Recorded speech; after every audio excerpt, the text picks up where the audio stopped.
Hello family, welcome back to my channel. ನಾನು last ವಿಡಿಯೋದಲ್ಲಿ ಹೇಳಿರೋ ಹಂಗೆ ನಾನು ಆಲ್ರೆಡಿ ಪ್ರೆಗ್ನೆಂಟ್ ಆಗಿದ್ದೀನಿ. ಈ ವಿಷಯನ ನಾನು ನನ್ನ ಫ್ರೆಂಡ್ಸ್ ಎಲ್ಲರಿಗೂ ಹೇಳಿದಾಗ ಎಷ್ಟೊಂದು ಜನ ತುಂಬಾನೇ ಖುಷಿ ಪಟ್ಟರು. ಹಾಗೆ ಎಷ್ಟೊಂದು ಜನಕ್ಕೆ ಇದು ಶಾಕಿಂಗ್ ನ್ಯೂಸ್ ಸಹ ಆಗಿತ್ತು. ಇಷ್ಟು ಚೆನ್ನಾಗಿ ಟ್ರಿಪ್ ಮಾಡ್ತಾ ಇದ್ರಿ, ಹೇಗೆ ಸಡನ್ ಆಗಿ ಈ ತರ ಗುಡ್ ನ್ಯೂಸ್ ಕೊಡ್ತಾ ಇದ್ದೀರಾ ಅಂತ ಹೇಳಿ. ಹಾಗೇನೆ ಒಂದಷ್ಟು ಫ್ರೆಂಡ್ಸ್ ನನಗೆ ಫೋನ್ ಮಾಡಿ ಹೇಗೆ ಪ್ಲಾನ್ ಮಾಡಿದ್ವಿ ಅನ್ನೋದನ್ನೆಲ್ಲ ಸಹ ಕೇಳ್ಕೊಂಡ್ರು. ಸೊ ಈ ವಿಡಿಯೋದಲ್ಲಿ ನಾವು ನಮ್ಮ ಪ್ಲಾನಿಂಗ್ ಪ್ರಾಸೆಸ್ ಹೇಗಿತ್ತು ಪ್ರೆಗ್ನೆನ್ಸಿಗೆ ಅನ್ನೋದ್ರ ಬಗ್ಗೆ ಹೇಳ್ತಾ ಹೋಗ್ತೀನಿ.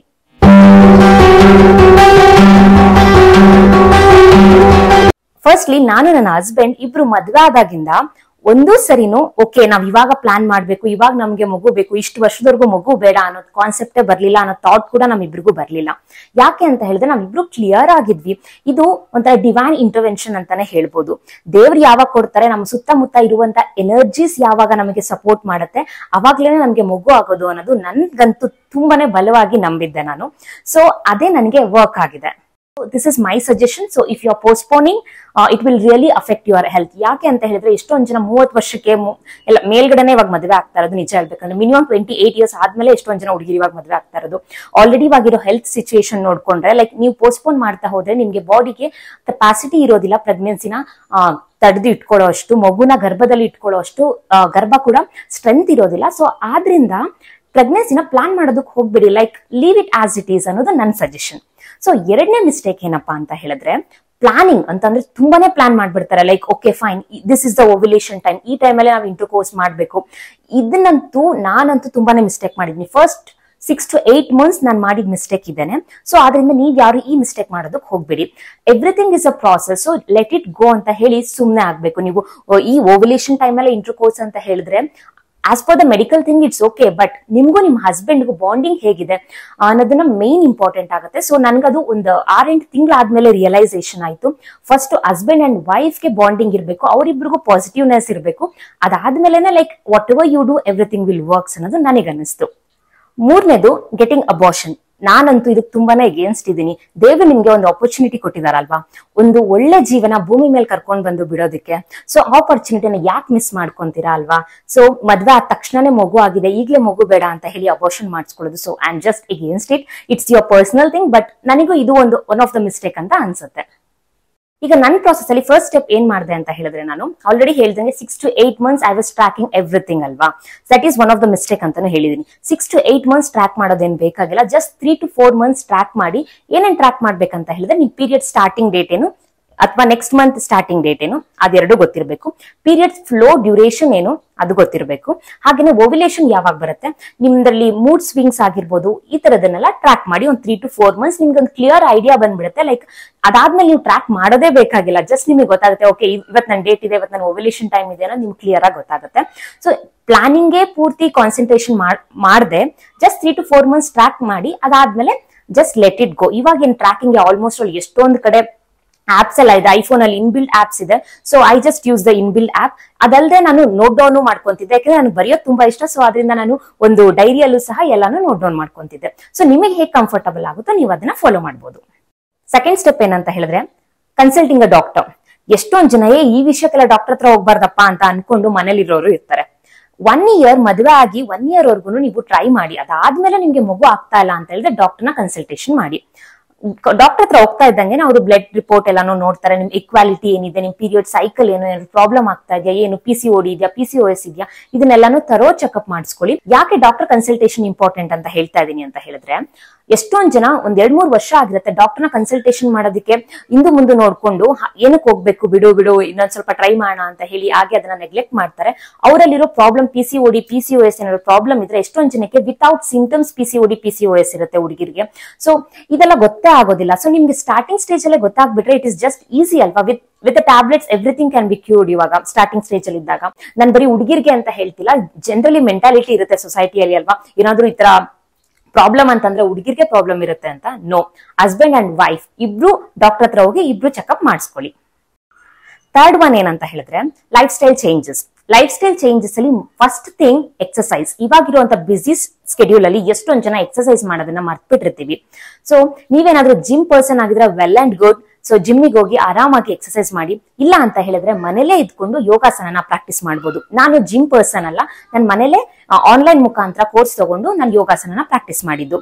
ಬೆಳಿಗ್ಗೆ ಎದ್ದ ತಕ್ಷಣ ವಾಕಿಂಗ್ ಮಾಡಿ ಒಂದ್ ಸ್ವಲ್ಪ ಹೊತ್ತು, ಅದ್ರಲ್ಲೂ ಎಳೆ ಬಿಸಿಲಲ್ಲಿ ವಾಕಿಂಗ್ ಮಾಡೋದ್ರಿಂದ ವಿಟಮಿನ್ ಡಿ ಸಿಗುತ್ತೆ. ಸೊ ನನ್ನ ಸ್ಕೆಡ್ಯೂಲ್ ಹೀಗೆ ಇತ್ತು. ಬೆಳಿಗ್ಗೆ ಎದ್ದೇಳೋದು, ಎದ್ದೇಳ ತಕ್ಷಣ ಫ್ರೆಶ್ ಅಪ್ ಆಗಿ ನಾನು ಟೆರಸ್ಗೆ ಹೋಗಿ ವಾಕಿಂಗ್ ಮಾಡ್ತಾ ಇದ್ದೆ. ಸೊ ಅಲ್ಲಿ ಒಂದು 20-25 ಮಿನಿಟ್ಸ್ ವಾಕಿಂಗ್ ಮಾಡ್ತಾ ಇದ್ದೆ. ಸೊ ಅದಾದ್ಮೇಲೆ ಮನೆಗೆ ಬಂದು ಮನೆಯಲ್ಲಿ ಯೋಗಾಸನ ನಾನು ಮಾಡ್ತಾ ಇದ್ದೆ. Just starting with warm up exercises. ಅದಾದ್ಮೇಲೆ ಎಷ್ಟೊಂದು ನಮ್ಮ ಯೂಟ್ರಸ್ ನ ಸ್ಟ್ರೆಂಥನ್ ಮಾಡೋದಕ್ಕೆ ಅಂತಾನೆ ಯೋಗಾಸನಗಳಿದೆ.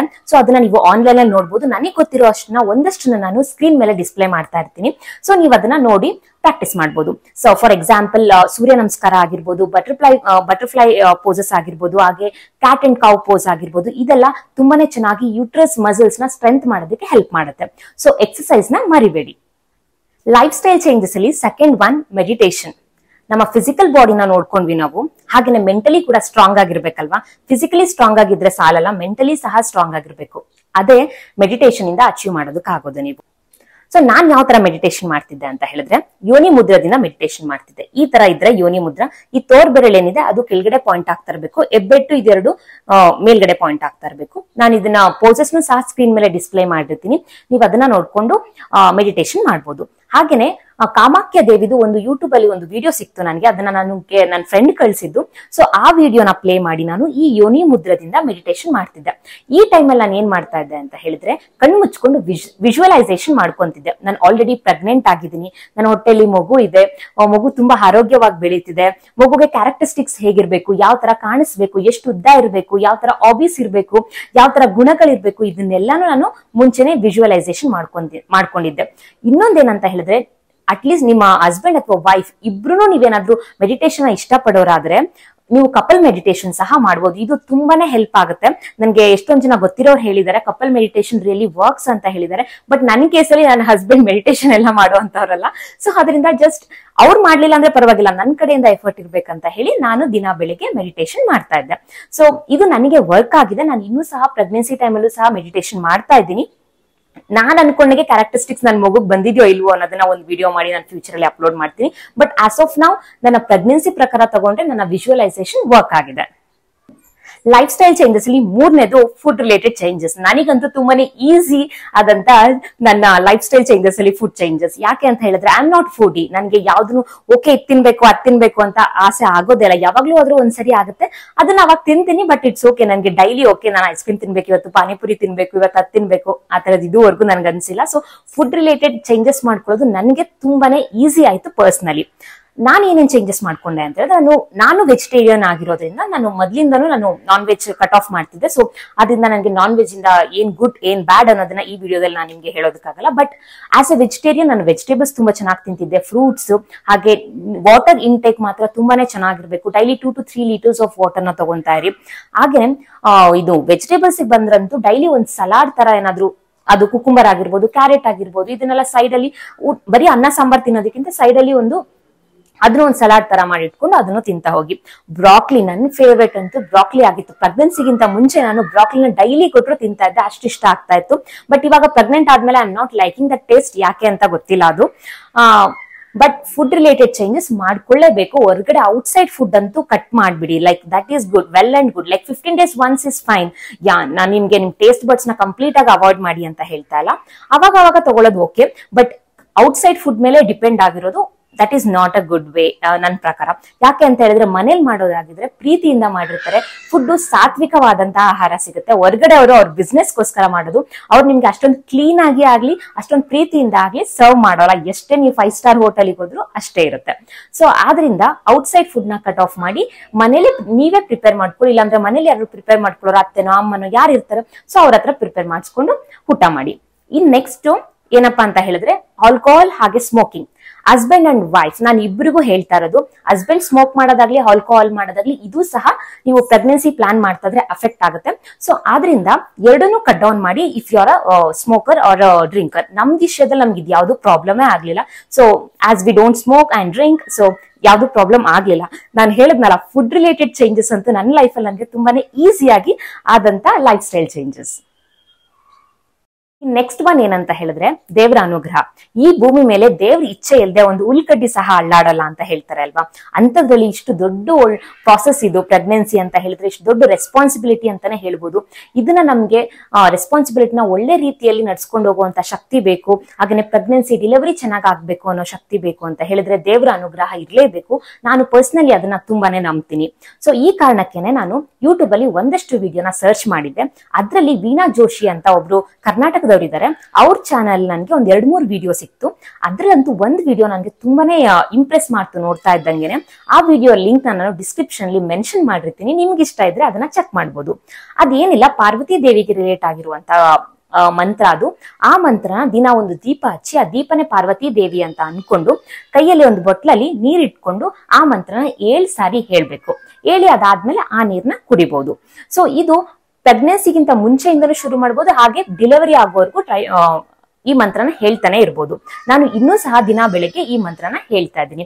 ಒಂಥರ ಕಾಮ್ ಅಂಡ್ ರಿಲ್ಯಾಕ್ಸಿಂಗ್ ಆಗಿರುತ್ತೆ ಈ ಮಂತ್ರ ಹೇಳ್ತಾ ಇದ್ರೆ. ಆ ಮಂತ್ರದಲ್ಲಿ ಎಷ್ಟು ಚೆನ್ನಾಗಿ ಮಗು ಶೋಲ್ಡರ್ನ ಕಾಪಾಡು, ಹೃದಯನ ಕಾಪಾಡು, ಹಾಗೇನೆ ಕಾಲ್ ಕಾಪಾಡು, ಈ ತರ ದೇವರುಗಳನ್ನ ಅಂದ್ರೆ ಶಕ್ತಿ ದೇವತೆಗಳನ್ನ ಕೇಳ್ಕೊಳ್ಳೋದು ಅದು ತುಂಬಾನೇ ಚೆನ್ನಾಗಿದೆ. ಯಾವ್ದೇ ಮಂತ್ರ ಹೇಳ್ಬೇಕಂದ್ರೆ ಫಸ್ಟ್ ಆ ಮಂತ್ರನ ಅರ್ಥನ ನೀವು ತಿಳ್ಕೊಂಡು ಅದಾದ್ಮೇಲೆ ಹೇಳಿ. ಆದ್ರಿಂದ ಅದು ಏನಂತ ಹೇಳಿದ್ರೆ ರಿಸಲ್ಟ್ ತುಂಬಾನೇ ಚೆನ್ನಾಗಿರುತ್ತೆ. ಸೊ ಇದು ಒಂದು ಮಂತ್ರ. ಇದಾದ್ಮೇಲೆ ಒಂದಷ್ಟು 2-3 ಮಂತ್ರಗಳಿದೆ. ಅದನ್ನ ನಾನು ಯೂಟ್ಯೂಬ್ ಇಲ್ಲಿ ಕೆಳಗೆ ಡಿಸ್ಕ್ರಿಪ್ಷನ್ ಮೆನ್ಷನ್ ಮಾಡಿರ್ತೀನಿ. ನಿಮ್ಗೆ ಇಷ್ಟ ಇದ್ರೆ ಚೆಕ್ಔಟ್ ಮಾಡಿ, ಅದನ್ನ ನೀವು ನೋಡ್ಬೋದು. ಇನ್ನು ಒಂದಷ್ಟು ದೇವಸ್ಥಾನಕ್ಕೆ ಹೋಗಿದ್ದೆ. ಮೊದಲನೇದೇನಪ್ಪಾ ಅಂತ ಹೇಳಿದ್ರೆ, ಇಲ್ಲಿ ಬೆಂಗಳೂರು ಹತ್ರ ಇರುವ ಮದನಪಲ್ಲಿ ಅಲ್ಲಿ ರೆಡ್ಡಮ್ಮ ಕೊಂಡ ಅಂತ ಒಂದು ದೇವಸ್ಥಾನ ಇದೆ. ಅಲ್ಲೂ ಸಹ ಪಾರ್ವತಿ ದೇವಿನೇ ಇರೋದು. ಅಲ್ಲಿಗೆ ಹೋಗಿ ಪೂಜೆ ಮಾಡಿಸ್ಕೊಂಡ್ ಬಂದ್ರೆ ಮಗು ಆಗುತ್ತೆ ಅನ್ನೋದು ನಂಬಿಕೆ. ನಾವು ಒಬ್ರು ರಿಲೇಟಿವ್ಸ್ ಮದ್ವೆಗೆ ಹೋಗಿದ್ದಾಗ ಹೇಗಿದ್ರು ಮದನಪಲ್ಲಿಗೆ ಬಂದಿದೀವಿ ಅಂತ ಹೇಳಿ ಹೋಗಿ ಅಲ್ಲಿಗೂ ದೇವ್ರ ದರ್ಶನ ಮಾಡ್ಕೊಂಡು ಬಂದ್ವಿ. ಸೊ ಇದು ಒಂದ್ ದೇವಸ್ಥಾನ. ಇನ್ನೊಂದ್ ದೇವಸ್ಥಾನ ಆಲ್ರೆಡಿ ನನ್ನ ಪ್ರೀವಿಯಸ್ ವಿಡಿಯೋ ನೋಡಿದ್ರೆ ನಿಮ್ಗೆ ಗೊತ್ತಾಗಿರುತ್ತೆ, ಗರ್ಭರಕ್ಷಾಂಬಿಕಾ ದೇವಿ ದೇವಸ್ಥಾನ. ಆ ವಿಡಿಯೋ ನೋಡಿಲ್ಲ ಅಂತ ಹೇಳಿದ್ರೆ ಇಲ್ಲಿ ಸ್ಕ್ರೀನ್ ಮೇಲೆ ಬರ್ತಾ ಇರುವಂತ ಲಿಂಕ್ ನ ಪ್ರೆಸ್ ಮಾಡಿದ್ರೆ ನೀವು ಆ ವಿಡಿಯೋನ ನೋಡ್ಬೋದು. ಆ ದೇವಸ್ಥಾನದಲ್ಲಿ ಮದ್ವೆ ಆಗಲ್ಲ ಅಂತ ಟ್ರೈ ಮಾಡ್ತಾ ಇರೋರಿಗೆ, ಹಾಗೆ ಮಗುಗೆ ಟ್ರೈ ಮಾಡ್ತಾ ಇರೋರಿಗೆ, ಚರ್ಮ ರೋಗ ಇರೋರಿಗೆ, ಇವರಿಗೆಲ್ಲರಿಗೂ ಎಷ್ಟೊಂದ್ ಜನಕ್ಕೆ ಪಾಸಿಟಿವ್ ರಿಸಲ್ಟ್ ಬಂದಿದೆ ಆ ದೇವಸ್ಥಾನಕ್ಕೆ ಹೋಗಿ ಬಂದ್ಮೇಲೆ. ಆ ದೇವಸ್ಥಾನದಲ್ಲಿ ಒಂದಷ್ಟು ಪ್ರೊಸೀಜರ್ ಇದೆ. ಅದನ್ನ ನೀವು ತಿಳ್ಕೊಬೇಕಂತ ಹೇಳಿದ್ರೆ ನಾನು ಆಲ್ರೆಡಿ ಹೇಳ್ದಂಗೆ ಆ ಲಿಂಕ್ ನ ಪ್ರೆಸ್ ಮಾಡಿ ನನ್ನ ಹಳೆ ವಿಡಿಯೋನ ನೋಡಿ. ಸೊ ಈ 2 ದೇವಸ್ಥಾನಕ್ಕೆ ನಾನು ಹೋಗಿದ್ದು. ಇದೆರಡೇ ದೇವಸ್ಥಾನ ಅಂತ ಹೇಳ್ತಿಲ್ಲ, ನಮ್ಮ ಭಾರತ ದೇಶದಲ್ಲಿ ದೇವಸ್ಥಾನ ಕಮ್ಮಿನ ಹೇಳಿ. ಸೊ ಎಷ್ಟೊಂದು ದೇವಸ್ಥಾನಗಳಿದೆ. ಹಾಗೇನೆ ಕಾಮಾಖ್ಯ ದೇವಿನೂ ಸಹ ಈ ಪ್ರೆಗ್ನೆನ್ಸಿ ರಿಲೇಟೆಡ್ಗೆನೆ ಎಷ್ಟೊಂದ್ ಜನ ಹೋಗಿ ಅಲ್ಲೂ ಸಹ ಪೂಜೆ ಎಲ್ಲ ಮಾಡಿಸ್ಕೊಂಡ್ ಬರ್ತಾರೆ. ನಮ್ಗೆ ಅದು ದೂರ ಆಯ್ತು, ಹೋಗೋದಕ್ಕೆ ಟೈಮ್ ಆಗ್ಲಿಲ್ಲ. ಆ ಟೈಮಲ್ಲಿ ನಾನು ಕನ್ಸೀವ್ ಆಗಿರೋದ್ರಿಂದ ಹೋಗಿಲ್ಲ. ಮುಂದೆ ಯಾವಾಗಾದ್ರೂ ಟೈಮ್ ಸಿಕ್ಕಿದ್ರೆ ನಾನು ನನ್ನ ಮಗುನ ಕರ್ಕೊಂಡು ಕಾಮಾಖ್ಯ ದೇವಿನ ನೋಡ್ಕೊಂಡ್ ಬರೋಣ ಅಂತ ಅನ್ಕೊಂಡಿದೀನಿ. ಲಾಸ್ಟ್ ಅಂಡ್ ಫೈನಲ್ ಆಗಿ ಏನಂತ ಹೇಳಿದ್ರೆ, ಪಾಸಿಟಿವ್ ಮೈಂಡ್ ಸೆಟ್ ಆಗಿರಿ. ನಿಜವಾಗ್ಲೂ ಪಾಸಿಟಿವ್ ಮೈಂಡ್ ಸೆಟ್ ತುಂಬಾನೇ ಹೆಲ್ಪ್ ಮಾಡುತ್ತೆ ಜೀವನದಲ್ಲಿ. ಇದೊಂದು ವಿಷಯದಲ್ಲಿ ಅಂತಲ್ಲ, ಎಲ್ಲಾ ವಿಷಯದಲ್ಲೂ ಪಾಸಿಟಿವ್ ಆಗಿರ್ಬೇಕು. ಸೊ ಈ ವಿಷಯದಲ್ಲಿ ಹಸ್ಬೆಂಡ್ ಅಂಡ್ ವೈಫ್ ಇಬ್ರು ಪಾಸಿಟಿವ್ ಆಗಿರ್ಬೇಕು. ನಾನು ಆಲ್ರೆಡಿ ಹೇಳ್ದಂಗೆ ಕಪಲ್ ಮೆಡಿಟೇಷನ್ ನ ಟ್ರೈ ಮಾಡಿ, ದಟ್ ವಿಲ್ ರಿಯಲಿ ವರ್ಕ್. ಯಾಕೆ ಅಂತ ಹೇಳಿದ್ರೆ, ನೀವು ಇಬ್ರು ಸೇರಿ ಒಂದು ಜೀವನ ಈ ಭೂಮಿಗೆ ಕರ್ಕೊಂಡ್ ಬರ್ತಾ ಇದ್ದೀರಾ. ಸೊ ಆ ರೆಸ್ಪಾನ್ಸಿಬಿಲಿಟಿನ ಇಬ್ರು ತಗೊಂತಾ ಇದ್ದೀರಾ. ಸೊ ಆದ್ರಿಂದ ಇಬ್ರು ಕುತ್ಕೊಂಡು ಕಪಲ್ ಮೆಡಿಟೇಷನ್ ಮಾಡೋದ್ರಿಂದ ಒಂದು ಒಳ್ಳೆ ಆತ್ಮನ ಈ ಭೂಮಿಗೆ ನೀವು ಕರ್ಕೊಂಡ್ ಬರೋದಕ್ಕೆ ಸಾಧ್ಯ ಆಗುತ್ತೆ. ಸೊ ಎಲ್ಲಾ ಮನುಷ್ಯನಲ್ಲಿ ಒಳ್ಳೇದು ಕೆಟ್ಟದ್ದು ಎಲ್ಲ ಇದ್ದೇ ಇರುತ್ತೆ. ನಾವ್ ಹೇಳೋದಕ್ಕೆ ಆಗಲ್ಲ ನಮ್ಮ ಹುಟ್ಟಿದ ಮಗು ಇಷ್ಟು ಒಳ್ಳೆಯಾಗೇ ಇರ್ಬೇಕು ಅಂತ ಹೇಳೋದಕ್ಕಾಗಲ್ಲ. ಹಾಗೇನೆ ಇದೇ ಗುಣಗಳಿರ್ಬೇಕು ಅನ್ನೋದು ಆಗಲ್ಲ. ಅವ್ರವರ ಕರ್ಮಾನುಸಾರ ಆ ಗುಣಗಳು ಬರ್ತಾ ಹೋಗುತ್ತೆ. ಬಟ್ ನಮ್ಗೆ ಎಷ್ಟಾಗುತ್ತೋ ಅಷ್ಟು ನಾವು ಒಂದು ಒಳ್ಳೆ ಜೀವನ ಕೊಡಕ್ಕೆ, ಒಂದು ಒಳ್ಳೆ ಗುಣಗಳನ್ನ ರೂಪಿಸೋದಕ್ಕೆ ಒಂದು ಎನ್ವೈರನ್ಮೆಂಟ್ ಸೆಟ್ ಮಾಡ್ಬೇಕು ನಮ್ಮ ಫ್ಯೂಚರ್ ಜನರೇಷನ್ಗೆ ಅಂತ ಹೇಳಿದ್ರೆ, ಫಸ್ಟ್ ಪೇರೆಂಟ್ಸ್ ಆಗಿರುವಂತವ್ರು ಅವರು ಪಾಸಿಟಿವ್ ಆಗಿರ್ಬೇಕು, ಹಾಗೆ ಪಾಸಿಟಿವ್ ಎನ್ವೈರನ್ಮೆಂಟ್ ಅಲ್ಲಿ ಇರ್ಬೇಕು. ಆಗ್ಲೇನೆ ಮಗು ಜೀವನನೂ ಸಹ ಪಾಸಿಟಿವ್ ಆಗಿರುತ್ತೆ. ಸೊ ಆದ್ರಿಂದ ಪಾಸಿಟಿವ್ ಮೈಂಡ್ ಸೆಟ್ ಇಟ್ಕೊಳ್ಳೋದನ್ನ ಹಸ್ಬೆಂಡ್ ಅಂಡ್ ವೈಫ್ ಇಬ್ರು ಮಾಡ್ಬೇಕು. ನಾನು ಇಷ್ಟೆಲ್ಲಾ ಸ್ಟೆಪ್ಸ್ ಹೇಳ್ದೆ ಅಲ್ವಾ, ಇಷ್ಟೆಲ್ಲಾ ಬರೀ ಹುಡುಗಿರ್ಗೆ ಹೇಳ್ತಾ ಇದೀನಿ ಅಂತ ಅನ್ಕೋಬಿಡಿ. ಗಂಡ ಹೆಂಡತಿ ಇಬ್ರಿಗೂ ಇದೆಲ್ಲ ಅಪ್ಲೈ ಆಗುವಂತ ಸ್ಟೆಪ್ಸ್ ಇದು. ಸೊ ಆದ್ರಿಂದ ಇಬ್ರು ಪಾಸಿಟಿವ್ ಆಗಿರಿ, ಇಬ್ರು ಮೆಡಿಟೇಷನ್ ಮಾಡಿ, ಯೋಗ ಮಾಡಿ, ಎಕ್ಸರ್ಸೈಸ್ ಮಾಡಿ, ಹಾಗೇನೆ ಒಳ್ಳೆ ಊಟ ತಿನ್ನಿ. ಸೊ ಇದೆಲ್ಲ ನಿಮ್ಮ ಮಗು ಮೇಲೆ ತುಂಬಾನೇ ರಿಫ್ಲೆಕ್ಟ್ ಆಗುತ್ತೆ. ಸೊ ಈ ವಿಡಿಯೋ ನಿಮಗೆಲ್ಲ ಇಷ್ಟ ಆಗಿದೆ ಅಂತ ಅನ್ಕೊಂಡಿದೀನಿ. ಯಾರಾದ್ರೂ ಪ್ರೆಗ್ನೆನ್ಸಿ ಟ್ರೈ ಮಾಡ್ತಾ ಇದ್ರೆ ಆಲ್ ದಿ ಬೆಸ್ಟ್ ಹೇಳೋದಕ್ಕೆ ಇಷ್ಟಪಡ್ತೀನಿ. ಇಷ್ಟೆಲ್ಲ ಪ್ರಾಸೆಸ್ ನ ಫಾಲೋ ಮಾಡಿ ಒಂದ್ ಒಳ್ಳೆ ಆತ್ಮನ ಈ ಭೂಮಿಗೆ ಕರ್ಕೊಂಡ್ ಬನ್ನಿ, ಒಂದ್ ಒಳ್ಳೆ ಜೀವನ ಕೊಡಿ.